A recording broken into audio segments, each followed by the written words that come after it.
السلام علیکم دوستو، دنیا کا سب سے مقدس مقام بیت اللہ ہے، مطلب اللہ کا گھر۔ ایسا شہر جہاں آج بھی مسلمان لوگ آباد ہیں اور غیر مسلم نہیں جا سکتے۔ دوستو، آج ہم سیر کرنے جا رہے ہیں مکہ شہر کی۔ شہر مکہ نہ صرف شہر ہے بلکہ مسلمانوں کے دلوں کی دھڑکن بھی ہے۔ مدینہ شریف مسلمانوں کا دل ہے۔ یہ وہ جگہ ہے جہاں ہر مسلمان زندگی میں ایک بار جانے کی اپنے دل میں تڑپ ضرور رکھتا ہے۔ مسجد الحرام کے ارد گرد ایسی زیارات موجود ہیں جن کے بارے میں بہت کم لوگ جانتے ہیں۔ خانہ کعبہ کو کتنی بار گرا کر تعمیر کیا گیا، حرم کے ارد گرد لوگوں کی زندگی کیسی ہے، یہ ساری باتیں جانیں گے آج کی اس ویڈیو میں۔ مکہ شہر کے متعلق اور بھی انفارمیشن آپ دوستوں کے ساتھ شیئر ہوگی۔ چلو تو آج کی ویڈیو کا آغاز کرتے ہیں۔ آپ دوست چینل کو سبسکرائب کر لیں اور ویڈیو کو مکمل دیکھیے گا۔ رمضان شریف کا مہینہ ہے اور مکہ شہر کی سیر کریں گے۔ خوبصورت شہر ہے مکہ، اس کا آفیشیل نام مکہ المکرمہ ہے۔ مکہ شہر کی کل آبادی تقریباً 20 لاکھ کے قریب ہے۔ سعودی عربیہ کا تیسرا بڑا آبادی والا شہر ہے۔ مکہ شہر کا کل رقبہ تقریباً 1200 مربع کلومیٹر ہے۔ یہ سعودی عرب کا سب سے مقدس شہر ہے۔ یہ مسلمانوں کے لیے روحانی مرکزی اہمیت بھی رکھتا ہے کیونکہ اسلام کا سب سے مقدس مقام خانہ کعبہ اس شہر میں موجود ہے۔ اس جگہ کو مسجد الحرام بھی کہا جاتا ہے۔ مکہ وہ جگہ ہے جہاں ہمارے پیارے نبی حضرت محمد صلی اللہ علیہ وآلہ وسلم کی پیدائش ہوئی۔ اسی شہر میں قرآن پاک کی سب سے پہلی وحی آیات بھی نازل ہوئی۔ ہر سال لاکھوں کی تعداد میں مسلمان حج کرنے اسی شہر آتے ہیں۔ اسی طرح لاکھوں کی تعداد میں سارا سال مسلمان عمرہ بھی ادا کرتے ہیں۔ مکہ شہر جدہ سے 80 کلومیٹر کے فاصلے پر ہے۔ آپ صلی اللہ علیہ وآلہ وسلم کی زندگی کا بڑا حصہ مکہ شہر میں گزرا ہے کیونکہ 40 سال تک آپ مکہ میں قیام پذیر رہے۔ اس لیے مکہ شہر میں بہت سے ایسے مقامات ہیں جو آپ کی حیات مبارکہ سے تعلق رکھتے ہیں۔ اس شہر کی آبادی دنیا کے مختلف ممالک سے آئے مسلمانوں پر مشتمل ہے۔ عربیوں کے بعد پاکستانی، انڈین، بنگلہ دیشی، مصری، یمنی، سوڈانی، فلسطینی، انڈونیشین اور ملیشیا کے لوگ آباد ہیں جو کہ روزگار کی غرض سے آئے ہیں۔ زیادہ تر لوگ ہوٹلوں میں کام کرتے ہیں۔ اس کے علاوہ بہت سے انڈین اور پاکستانیوں کے ریسٹورنٹس بھی موجود ہیں۔ اس لیے حرم کے آس پاس ہوٹلوں پر آپ کو اردو میں لکھے ہوئے نظر آئے گا اور ہندی میں بھی لکھا ہوا نظر آئے گا۔ دوستو، مکہ کی فضا بھی ایسی ہے کہ یہاں آنے والا ہر شخص ایک عجیب سکون اور روحانی تسکین محسوس کرتا ہے جسے لفظوں میں بیان کرنا انتہائی مشکل ہے۔ یہ شہر امن والا اور اللہ کی عبادت کا مرکز ہے۔ یہاں ہر طرف لبیک اللہم لبیک کی صدا گونجتی ہے، اے اللہ میں حاضر ہوں۔ اسی جگہ آنے کے بعد انسان کے جتنے مرضی گناہ ہوں اللہ کی قدرت کے سامنے ریت کے ذرے کے برابر لگتے ہیں۔ دوستو، آج کا دور مکہ ایک جدید شہر بن چکا ہے۔ یہاں بلند بالا عمارتیں، جدید 5 اسٹار ہوٹل، شاپنگ سینٹر موجود ہیں اور سب کچھ آپ کو مسجد الحرام کے قریب آسانی سے مل جاتا ہے۔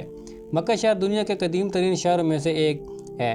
بت پرستوں کے دور میں اللہ پاک نے اپنے پیارے اور آخری نبی حضرت محمد صلی اللہ علیہ وآلہ وسلم کو عرب کی سرزمین میں قریش کے خاندان بنو ہاشم قبیلے میں عبد المطلب کے گھر اور ان کے بیٹے عبداللہ کے ہاں دین اسلام کی تبلیغ کے لیے پیدا فرمایا۔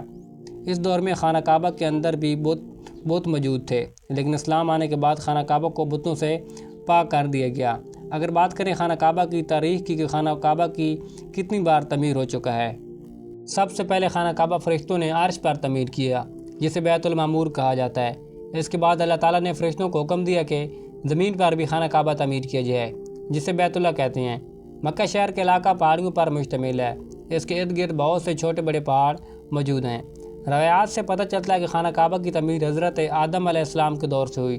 حضرت ابراہیم علیہ السلام کی تعمیر سے پہلے خانہ کعبہ کے 2 دروازے تھے، لیکن نئی تعمیر میں ایک دروازے کو بند کر دیا گیا۔ آپ صلی اللہ علیہ وسلم کے بعد حضرت عبداللہ بن زبیر نے مکمل طور پر تعمیر کیا۔ دوستو، دنیا کی سب سے بڑی مسجد مکہ شہر کے مرکز میں موجود ہے جسے مسجد الحرام کہا جاتا ہے۔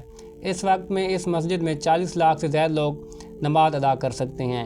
اس کے علاوہ 1,07,000 لوگ ایک وقت میں طواف بھی کر سکتے ہیں۔ اس مسجد کے 210 گیٹ ہیں جو چاروں اطراف میں موجود ہیں۔ دوستو، 2024 کی ایک رپورٹ کے مطابق 11 کروڑ 85 لاکھ لوگوں نے عمرہ ادا کیا۔ پاکستان سے عمرہ کی فیس ہے جو تقریباً 42 سے 45 ہزار کے قریب ہے اور جو اوپر کے خرچ وغیرہ ہیں وہ الگ ہوتے ہیں۔ مکہ شہر میں ایئرپورٹ موجود نہیں ہے، اس لیے آپ کو جدہ ایئرپورٹ پر جانا پڑتا ہے۔ جدہ کا بہت ہی خوبصورت انٹرنیشنل ایئرپورٹ ہے۔ یہ اندر سے بھی بہت جدید ہے۔ اگر آپ عمرہ کے لیے جاتے ہیں تو پاکستان سے تو آپ کو جو ہوٹل کے اخراجات ہیں وہ کہیں 2.5 لاکھ روپے کے قریب بن جاتے ہیں۔ مطلب کہ اوورآل جو اخراجات ہیں وہ 2.25 یا 3 لاکھ میں آپ جس میں ٹکٹ وغیرہ اور ہوٹل کے اخراجات وغیرہ جو وہ شامل ہوتی ہیں، جس میں آپ کو آنے جانے کی ٹکٹ بھی شامل ہوتی ہے۔ دوستو حرم کے پاس 3 فیمس سڑکیں ہیں۔ سب سے جو مین فیمس ہے وہ ابراہیم خلیل روڈ ہے۔ زیادہ تر پاکستانی اور انڈین لوگ ابراہیم خلیل روڈ اور الحجرہ روڈ پر قیام کرتے ہیں۔ ابراہیم خلیل روڈ سب سے زیادہ رونق والا ایریا ہے۔ دکانیں، ریسٹورنٹس، ہوٹلز آپ کو ہر طرف نظر آئیں گے۔ حرم کے ارد گرد 5 سٹار ہوٹل ہیں۔ اس کے پیچھے جیسے کبوتر چوک کہا جاتا ہے 2 سٹار ہوٹل ہیں۔ اس کے بعد 3 سٹار ہوٹل آنا شروع ہو جاتے ہیں۔ عام طور پر ایجنٹ آپ کو کبوتر چوک کا کہہ کر پیکیج دے دیتے ہیں، جبکہ کبوتر چوک بھی 500 میٹر کے فاصلے پر ہے۔ دوستو آپ جب بھی ہوٹل بک کروائیں تو ہوٹل کا نام ضرور پوچھا کریں۔ دوستو ابراہیم خلیل روڈ سے چلتے ہوئے آپ 79 نمبر کنگ فہد گیٹ پر پہنچ جائیں گے، جو صرف عمرہ زائرین کے لیے گیٹ ہے۔ اس کے علاوہ 1 نمبر گیٹ جس کا نام کنگ عبدالعزیز گیٹ ہے، یہاں سے بھی آپ عمرہ کے لیے جا سکتے ہیں، جو کلاک ٹاور کے بالکل سامنے واقع ہے۔ جس زمین پر خانہ کعبہ موجود ہے اسے مطاف کہا جاتا ہے۔ پہلی نظر خانہ کعبہ پر پڑتی ہے تو اس سے بڑھ کر ایک مسلمان کے لیے اور کوئی منظر نہیں ہو سکتا۔ ایسی روح کے اندر کیفیت پیدا ہوتی ہے کہ آنکھوں سے بے ساختہ آنسو بہنا شروع ہو جاتے ہیں۔ اس وقت آپ اللہ تعالیٰ سے جو بھی مانگنا چاہیں مانگ سکتے ہیں۔ خانہ کعبہ کے مطاف کے بیسمنٹ میں ہی آب زمزم کا کنواں موجود ہے، جسے دنیا بھر کے لاکھوں مسلمان آج تک مستفید ہو رہے ہیں۔ خانہ کعبہ میں موجود مقام ابراہیم کے سامنے صفا اور مروہ کی 2 پہاڑیاں موجود ہیں، جہاں زائرین سعی کا رکن ادا کرنے کے لیے جاتے ہیں۔ گیٹ نمبر 20 سے جب آپ حرم سے نکلیں گے تو بالکل سامنے آپ صلی اللہ علیہ وسلم کی رہائش گاہ موجود ہے، جسے آپ لائبریری میں تبدیل کر دیا گیا ہے۔ آپ صلی اللہ علیہ وسلم کے گھر کے بالکل قریب ہی آپ صلی اللہ علیہ وسلم کے چچا حضرت ابو طالب کا گھر تھا، جہاں حضرت علی رضی اللہ تعالیٰ عنہ نے پرورش پائی۔ دوستو ایک مقدس گھر مروہ پہاڑی کے قریب واقع ہے۔ جی ہاں، یہ گھر امیر المومنین حضرت خدیجہ سلام اللہ علیہ کا گھر ہے۔ اس گھر کو 1989 میں دریافت کیا گیا تھا۔ دوستو حرم کی اذان دنیا کی سب سے میٹھی اذان ہے، جس کا ایک لفظ آپ کی روح میں اترتا ہے۔ حرم کے 84 نمبر گیٹ میں جس کا نام کنگ عبداللہ گیٹ ہے، اس کے سامنے چھوٹا سا قبرستان موجود ہے۔ یہ وہی جگہ ہے جہاں اسلام آنے سے پہلے زمانہ جہالت میں لڑکیوں کو زندہ دفنا دیا جاتا تھا، لیکن بعد میں اسلام نے عورتوں کو عزت اور حقوق دیے، جس کے بعد یہ عمل بند ہو گیا۔ اب یہ جو ہوٹل آپ دیکھ رہے ہیں اسکرین کے اوپر، اس کا نام مکہ ٹاور ہے، جو یو کی شکل میں بنایا گیا ہے۔ اس کے درمیان میں حضرت ابو بکر صدیق رضی اللہ تعالیٰ عنہ کی رہائش گاہ تھی۔ چلیں اب چلتے ہیں جنت المولا اور جبل نور کی طرف۔ ابراہیم خلیل روڈ سے آپ کو 40 ریال میں ٹیکسی آسانی سے مل جاتی ہے، جو پہلے جنت المولا لے کر جائے گی، جہاں امیر المومنین حضرت خدیجہ سلام اللہ علیہ کی قبر مبارک موجود ہے۔